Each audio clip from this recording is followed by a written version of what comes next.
everyone, welcome or welcome back to my channel. If you're new, hello, my name is Christine, this is Jelly Bean, and on my channel I love talking about all things related to my love of books. So if that is of interest to you, go ahead and subscribe to my channel and turn on that post notification bell so you are told whenever I make a new upload. In today's video, I'm super excited because I get to share with you my top 5 books that I read in 2021. And when I was preparing this video and coming up with my top 5 list from 2021, I had a difficult time. So I gathered the help of Jelly Bean, which he didn't really do much, but you know, he gave me moral support. I did narrow it down to 5, and I have an honorable mention that I do want to tell you all about. So yes, let's get started with the video. If you want to find out all the books that I read in 2021 and which ones were my favorite, go ahead and keep on watching. As always, all the links to connect with me will be in the description box along with all the books that I mentioned in this video. So check all that stuff out down below. So let's talk and reach our many Enni endings.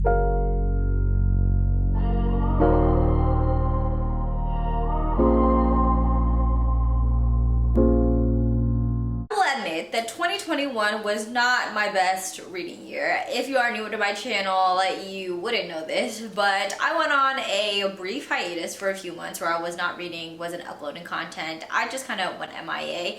If you haven't seen my last video where I give you all an update and give you all the books that I'm reading this year / this month, check out the video up here. But yes, didn't read that much, but it's okay. I did read a bunch of books that have become my favorites. So that is what was remarkable about my year in 2021 reading wise, because a lot of the books that I did read I ended up really loving and have become some of my all-time favorite books. So super excited to give you all these recommendations because I have been itching to sit down and tell you and talk to you about some of these books because they are absolutely one of my favorites now.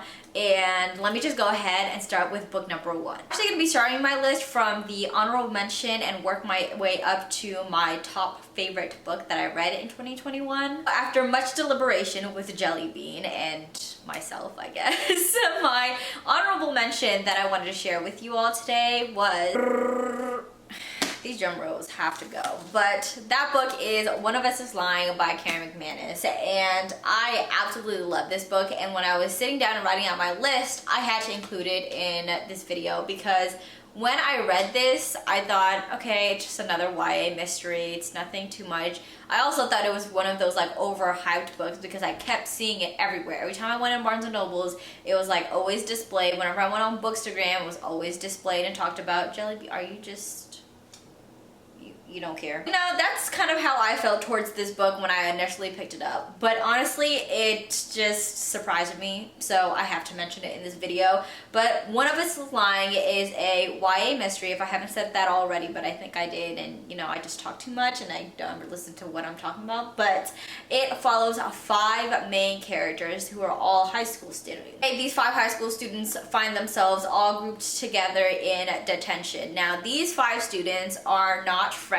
They're not even barely acquaintances. One of them is super smart, one of them is super pretty / popular, one of them is an athlete, one of them is a criminal, and then one is an outcast. Now, they all walk into detention, but one of them dies and 4 of them are now the lead suspects. There's one thing to know about me, I love me some drama, especially when it involves unlikely set of characters. So I was drawn in particularly to that. Now, to make the plot even a little more complicated, the person who dies is actually the person who was an outcast who threatened to expose all of the other 4 students and their secrets to the public. Now, I don't know about you, but I was like, oh, so we got a situation going on. Because what? I die and I had just said tomorrow I'm gonna expose y'all? What is happening? So that's really why I really wanted to read this book. And when I tell y'all, I was not ready for what the plot twist was. I'm really bad at guessing plot twists anyways, but I was sincerely surprised at this one. So I have to mention it, and also I have to mention it because I feel like Karen McManus is now an author for me, because the writing in this and like the level of planning and the like weaving through different like theories was very enjoyable for me. So that was an honorable mention for my top favorite books that I read in 2021. Now getting into the actual list of the top 5 favorite books of mine that I read in 2021, at number 5 comes in with Vicious by V.E. Schwab. This book is so impactful, and I even find myself thinking about it all the time. A lot of people have talked about Vicious, but there's just this like je ne sais quoi about this book that makes me always smile when I read this book, even though I shouldn't, because it's really twisted and really dark, but I just love that in stories. So if you do, this book. But this book is about 2 friends who were actually college roommates, ended up becoming best friends, and they were both kind of described as being outcasts, kind of weirdos, but they had this same interest that they both shared, which was an intense passion for like extraordinary things. Now couple that with the fact that they were also like science buffs, it ended up turning into a whole situation. Their senior year of college, Eli and Victor, the 2 friends, ended up doing a research project together where the focus of their paper was on adrenaline and near-death experiences. I hope you see where I'm going with this and how the situation gets a little complicated, because when they start going into the experimental aspect of this said project, things get a little weird, they get a little weird, and it does not end well. So, boop, fast forward 10 years. Victor is now in a prison, but he's getting out. And Eli is now this like self-proclaimed hero who is trying to rid the world of people who have extraordinary abilities, because he found out in their past science experiment that they did together, people can have when they have near-death experiences. Eli, who's this self-proclaimed hero, is also public enemy number 1 for Victor. So when he is released from prison, he's like, you finna get this work. And he's not by himself, because Victor also gets the aid of a person who has an extraordinary ability herself. So they band together, they trying to find Eli. Eli's doing his thing, boop, boop, boop, and it just turns into this book. And this book is so good. I mean, honestly, if you just like really like dark, kind of mature storylines of friends turning into enemies, like for real enemies, like it's not just cute, like it's for real, like what's up, read this book. I absolutely loved it, and I actually really want to reread it because I just wish I tabbed it, because I did not. This was also kind of towards my beginning of the hiatus, not feeling Booktube anymore situation, but I really wish I tabbed it, and so I kind of want to go back and tab it if I have time. It's not looking like that. If you saw my last video, I have a bunch of books that I have not read and I need to read, but it's sincerely a great book. There's a sequel to this, which is Vengeful. I've heard mixed things about Vengeful, but for now, I highly recommend Vicious. So definitely one of my favorite reads of 2021. 4th book on my top 5 favorite books of 2021 has to be Furyborn by Claire Legrand. I have been itching to talk more about this book with you all for the longest time. I mean, if you can see the size of this book, I'm gonna even come in closer because this book is so well loved. This is book 1 to the Imperium series. I'm currently reading a book 2, and I'm just in awe of this world. I love it. It has all the components that I love in a book. There are multiple POVs, multiple characters. Literally, it's set in 2 different time periods that are thousands of years apart, and somehow Miss Legrand is able to pull these 2 realities, these 2 worlds, these 2 set of characters into one, and it blew me away. So, if you like those kind of things, definitely pick up this book. It is a YA fantasy. It's marks all the things that I love. It's dark, it's complicated, it's like, I don't know what else to say aside from read this book, read the series, because this is definitely becoming an all-time favorite series of mine, because even though I'm only a few pages into book 2, I just know I'm loving it so far. Like, the characters are so complex, their ways of interweaving into each other's lives are so complex, and the magic system and like the plot is, it's just all the thing. Now I'm rambling onto the entire series, but about Furyborn, in this book we follow two sets of characters. One is Riel and one is Eliana. Now Riel is set in the longest from current time period, and she is living her best life with her best friend, but they get ambushed, and in that moment she exposes herself to having attained a power that is set and prophesized to be one of good and or evil. Now the prophecy states that there's a queen of light and then there's a queen of blood, and the queen of light is also known as the sun queen. Now she has to prove that she is the sun queen by, you know, appeasing the folks. Now we get into a situation there. Fast forward, now we're following Eliana,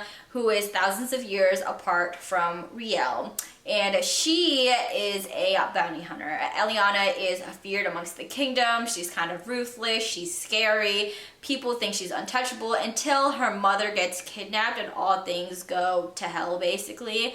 And Eliana finds herself finding out more secrets about the kingdom that she is working for, and things kind of get nasty there too. One of my favorite parts of Furyborn was actually following Riel's character, where she had to go through a set of trials to prove herself to the people that she was the sun queen, that she was the queen of good, the queen of light, through this internal battle wondering if she actually is. So that's what I really loved about Furyborn, about those trials, those tests, but also we get to see how it can correlate with Eliana's story. But now in Kingsbane, which is book 2, I'm really loving Eliana's kind of side of the story. So I just highly recommend this series, this book. Read it. It's absolutely amazing if you love like typical YA fantasies, i.e. like Sarah J Maas, like those set of trials. It's kind of similar here. So if you love that, definitely recommend Furyborn. Number 3 on my list of 5 favorite books of 2021 is another YA mystery, and honestly I'm now noticing that 2021 was the year of YA mysteries, at least for me, because I fell in love with them, and it actually is what solidified my love for the mystery genre as a whole. So I just gotta say kudos to 2021 reading year, because you really solidified that genre for me. But anyways, book 3 is Truly Devious, which is also a well-loved book, well-tabbed book. I read the entire series, which is here, and I just recommend this series, this book as well. Just as hard as Furyborn, but I will say this came in at number 3 because it was so good. If you have followed me on my channel, you know that I binged this entire series. It's 3 books in a matter of 2 days because I was just reading, eating these words up, because Miss Stevie Bell, which is the main character that we follow, was doing all the things, okay? More about Miss Stevie Bell. She is a high schooler who is a true crime aficionado, which I absolutely love. I love true crime. But what makes it special is because she is now in her first year of attending Ellingham Academy, which is a private school for students with particular interest who excel in their field, i.e. she's a true crime aficionado, which no, wouldn't really be something special at a regular public high school, but because her talent is so niche, she's now attending Ellingham Academy and she gets to thrive there. And that's the basis of what that school is allowing for students with a particular niche to excel in a limitless capacity. So that is what is special about Ellingham Academy. But what is also special is that the founder of this academy is also in a dark history kind of situation, because Albert Ellingham, his wife and daughter were actually kidnapped shortly after this school was founded. And what's sad is that they never got to find out what happened to them, and later in later years they figured that they were dead. Even darker part of this story is that the person who allegedly kidnapped and later murdered his wife and daughter named themselves Truly Devious, and that was the only clue that authorities had to follow, and so it became one of the most famous unsolved crimes. Now we fast forward to today, where we follow Stevie's story and her first appearance at Ellingham Academy and her first clue and itch to figure out and solve this crime. And this is a wonderfully written, because I can never speak. I always have to have a fumble, y'all. But it's a wonderfully written series. I absolutely loved it. The plot twist in the third book was, I had no words, and I wish this was a book that I could read for the first time over and over and over again, because I absolutely love it. So if you want like a quick read as well, that's a YA mystery that's super encapsulating, definitely pick up this series. We're already at book number 2 of my top 5 favorite books of 2021, and y'all, I wish I could read this book for the first time every time I pick it up, every time I think about it. I wish my memory just washes of it, except for the fact that I know I need to read it. And that book is Amari and the Night Brothers by B.B. Alston. This book is everything that I didn't know I needed in life, and I didn't know I needed in my reading goals, my reading habits, and my reading wants and desires, because this book single-handedly reinvigorated my love for books, for reading, for fantasy, all of that coupled into this story and what it represents. So this is more than just like a favorite story of mine, a favorite writing of mine. It is one of those books to me that have such like an emotional attachment to, because I have so much love for it. Everything about it I absolutely love. Amari and the Night Brothers. We follow 13-year-old Amari Peters, whose older brother Quentin goes missing. Now, in the beginning of the book, we are following her confusion, her anger, because she's wondering why her brother is not getting any news or any support in finding him, and she's confused as to why no one's trying to help her find him, why no one has a sense of urgency to find him, and now contextualize that in knowing that her and her family come from a low-income neighborhood. They're also Black, and now people are not investigating, people aren't supporting, and when I say people, I'm talking about the authorities who are set to do their job. When little sis Amari Peters is determined to find her brother, she goes finding her own clues. Now, she stumbles upon a ticking briefcase in his closet, and when she opens it, she finds out that it's a nomination for her to join the Bureau of Supernatural Affairs. She's even more confused, because what is that and what was he involved in? Now we soon find out as well, because Amari goes headfirst into the Bureau of Supernatural Affairs, which is a secret society that now she found out her brother was involved in. There's a whole new set of complications that make finding her brother even harder. So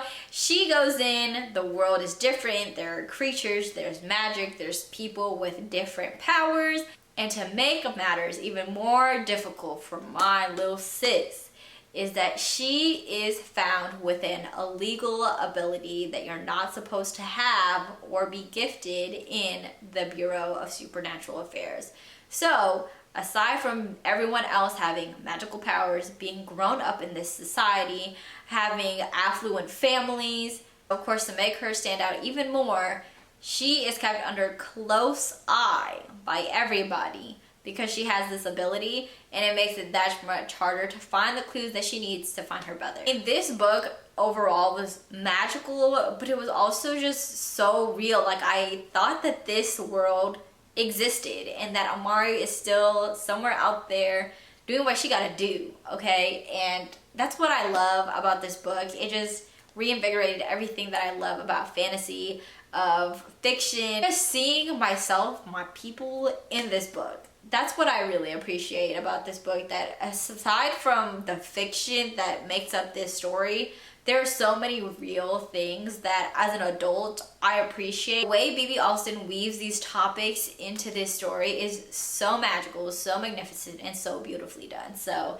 yes, highly recommend this book if you have not already. The last and my most favorite read of 2021 has got to be, hands down, my all-time favorite book now, to date, ever.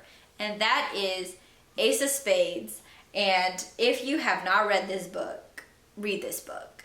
That's all I gotta say. Ace of Spades is a YA mystery that takes place at an elite private school called Devious Academy. Mentionable that Devious is predominantly made up of white students, and the two main characters that we follow, Chiamaka and Devon, are the only two black students at the school. Now, does that play a role in the story? You're gonna have to read the book. But in their senior year of school, an anonymous texter who named themselves Aces is set on destroying the lives of Chiamaka and Devon completely. Started as an annoying prank from Aces in exposing the secrets of Devon and Chiamaka, of spreading lies about them, turned into a very deadly game. Devon was the type of student who kept his head low and just stayed out of everyone else's business because he had a lot of other things going on in his personal life, while Chiamaka was kind of like the social butterfly, and she was the popular student that everyone loved, was jealous of, wanted the life of, etc. Now that Aces is set on destroying both of their lives, this unlikely alliance had birthed a whole different thing of situations and complications, and I just love everything about this book. I had to put this book at number 1 because it is embedded in my life now. Like, I can't not think about things without mentioning this book, especially when I think about books that make such an impact in my life.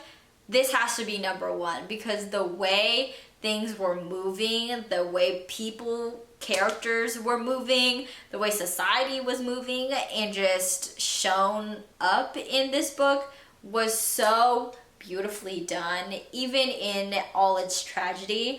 And I just absolutely love the way this book was written, how it was written, and how topics such as racism, anti-blackness, white supremacy were embedded in this story and so well done. I mean, you have conversations of classism, of education, of all these like large societal concepts, and it was woven into this story in so many ways and so many facets that made sense, that was not digestible but understandable, but still blatant enough to be like, nah, that's, you know that's wrong.